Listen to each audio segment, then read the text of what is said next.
Greetings and salutations, my dear audience. This is Joe St. Eggbenedictus, continuing my journey on building a Sunday school curriculum and writing vlog on my journey of writing a unit consisting of scriptures in Exodus. I encourage you to watch my previous videos to explain how I got this far. But as you can see, I have my writing assignment. Deadline is in March, and the lessons in the unit are going to be published in 2025, all in Exodus.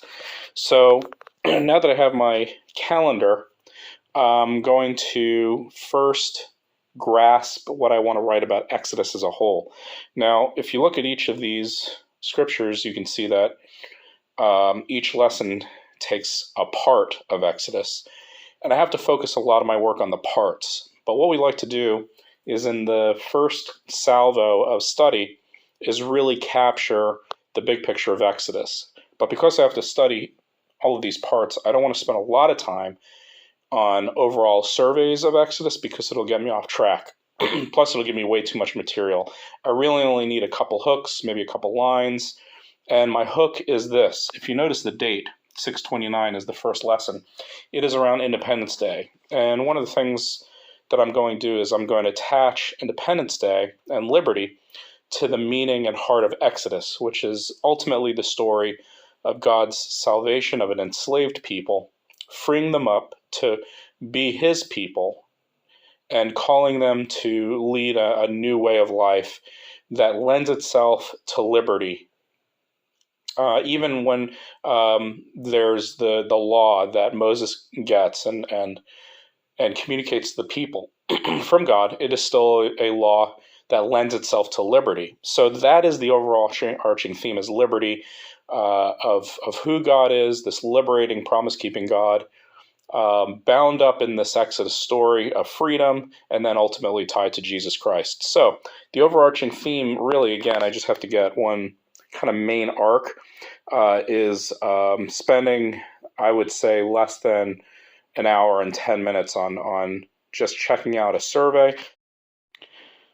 So this is my material for this particular aspect of the writing, to get a survey.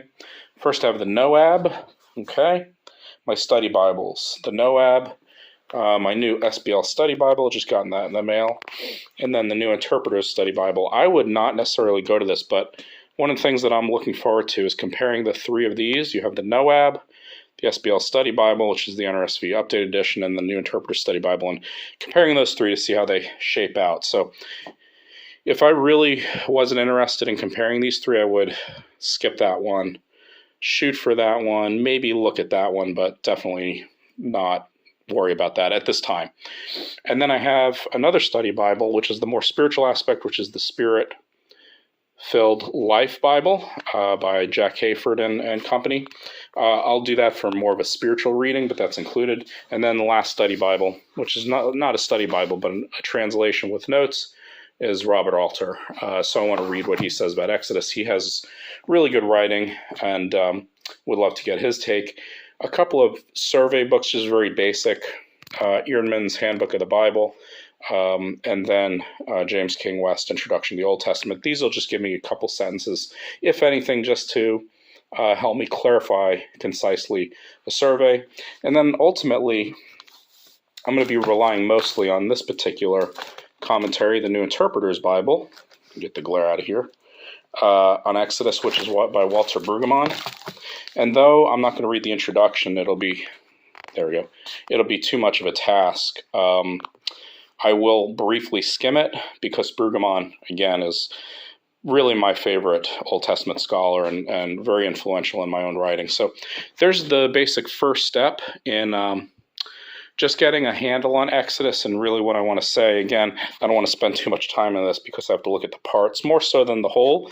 But in thinking about this, let me give you a good sentence related to that when you're looking at parts in the whole.